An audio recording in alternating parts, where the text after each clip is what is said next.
नमस्कार, एक बार फिर से आप सभी का स्वागत है इस वीडियो के माध्यम से। मैं इलाहाबाद हाई कोर्ट का आया हाल ही का एक जजमेंट आप लोगों के साथ शेयर करने वाली हूं, जो शादी का झूठा वादा करके रेप के मामले को लेकर है। इस मामले में भी एक महिला ने व्यक्ति के साथ 12 से अधिक साल तक सहमति से संबंध बनाया।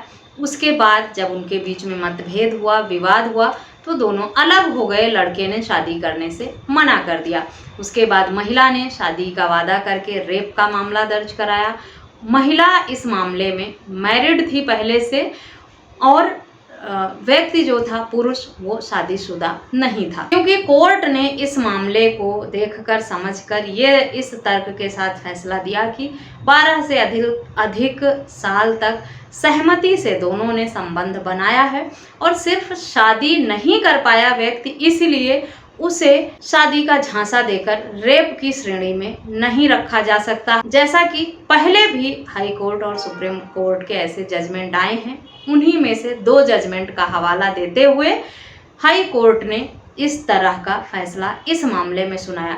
डिटेल में जानते हैं क्या है पूरा मामला, जिसमें का मामला दर्ज होने के बाद भी हाई कोर्ट ने उसे साफ बरी कर दिया है, उसके हक में फैसला सुनाया है। इससे पहले मैं आपको रिमाइंड करा दूं, अगर मेरे चैनल पर नए हैं, अब तक सब्सक्राइब नहीं किया है, तो प्लीज़ सब्सक्राइब करके बेल आइकन को ज़रूर प्रेस करें, ताकि इस तरह की और भी इंफॉर्मेटिव वीडियोस आपको घर बैठे मिलती रहें। इस मामले में मुरादाबाद की एक महिला जो अपने बीमार पति का इलाज करा रही थी, उसी दौरान एक व्यक्ति के संपर्क में आई और अपने बीमार पति के जीवित रहते हुए ही उसने एक बाहरी व्यक्ति के साथ फिजिकल रिलेशन बनाया। कंटिन्यू 12 से अधिक सालों तक वो फिजिकल रिलेशन में रही उस व्यक्ति के साथ। उसके बाद जब उसने कहीं और अपनी सगाई कर ली, तो उस महिला ने उसके खिलाफ शादी का झूठा वादा करके रेप का मामला दर्ज कराया। महिला का कहना था इस मामले में कि बीमार पति के इलाज कराने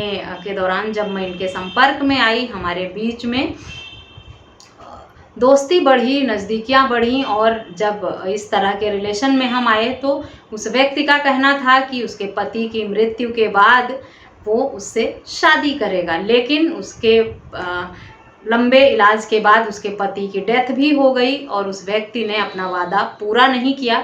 पति के मृत्यु के कुछ समय बाद उस व्यक्ति ने किसी और महिला से 2017 में सगाई कर ली।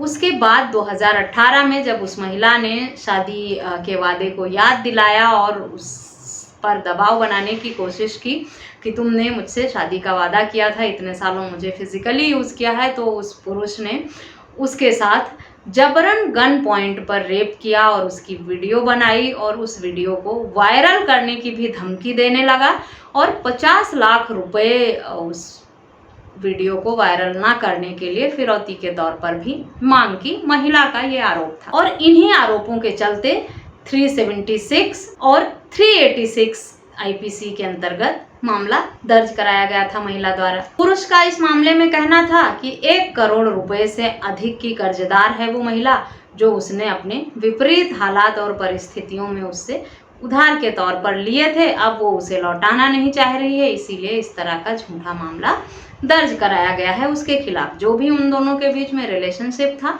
वो सहमति से था, उसमें किसी भी तरह की जोर जबरदस्ती नहीं थी। पति की डेथ के भी कई सालों बाद तक वो महिला उनके साथ लगातार संपर्क में रही और फिजिकल रिलेशन भी रहे उनके बीच में, और अब उसने इस तरह का आरोप लगाकर मामला दर्ज कराया है। इस मामले में हाई कोर्ट ने माना, क्योंकि दोनों के बीच काफ़ी लंबे समय तक फिजिकल रिलेशन रहा और सहमति से रहा, इसीलिए इसे रेप की श्रेणी में नहीं रखा जा सकता। पति की डेथ के बाद भी महिला उसके साथ फिजिकल रिलेशन में रही। इस मामले में 482 सीआरपीसी में जब व्यक्ति ने एफआईआर क्वैश की मांग हाई कोर्ट में की थी, तो व्यक्ति की एप्लीकेशन को एक्सेप्ट करते हुए हाई कोर्ट ने इन जजमेंटों का हवाला दिया था। इन 2 जजमेंट का हवाला इस मामले में हाई कोर्ट ने इसलिए दिया क्योंकि इसमें भी इसी तरह का मामला था, जिसमें लंबे सालों तक फिजिकल रिलेशन बनाया गया था सहमति से। फिर महिला ने शादी का वादा करके रेप का मामला दर्ज कराया, जिसमें हाई कोर्ट ने ये फैसला सुनाया क्योंकि महिला ने सहमति से इतने लंबे समय तक संबंध बनाया है।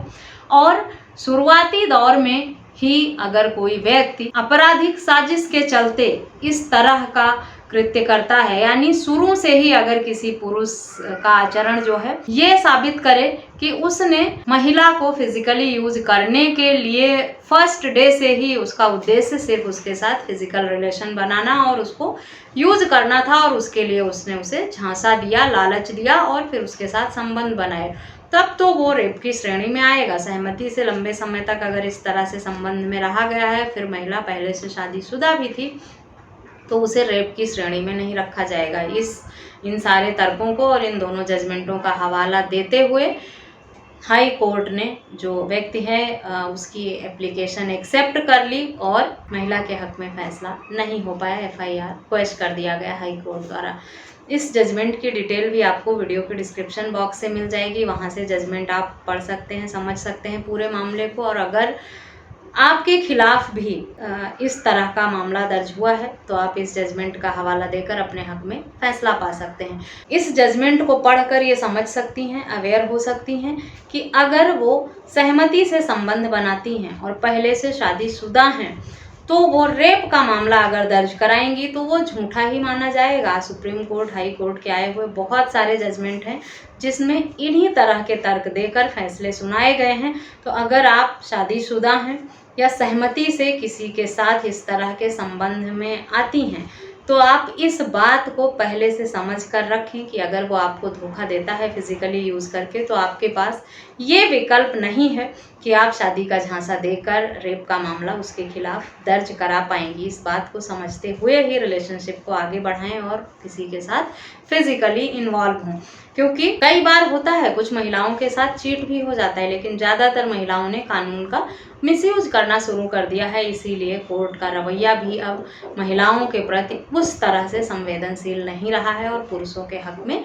दिन प्रतिदिन फैसले होते आ रहे हैं। आशा करती हूँ ये जजमेंट भी महिलाओं और पुरुषों दोनों के लिए ही कहीं ना कहीं से उपयोगी जरूर साबित होगा। इस तरह की और भी इंफॉर्मेटिव वीडियोस पाने के लिए चैनल को सब्सक्राइब करना बिल्कुल भी ना भूलें। कुछ और जानकारी चाहते हैं तो कमेंट करके या व्हाट्सएप पर संपर्क करके ज़रूर पूछें।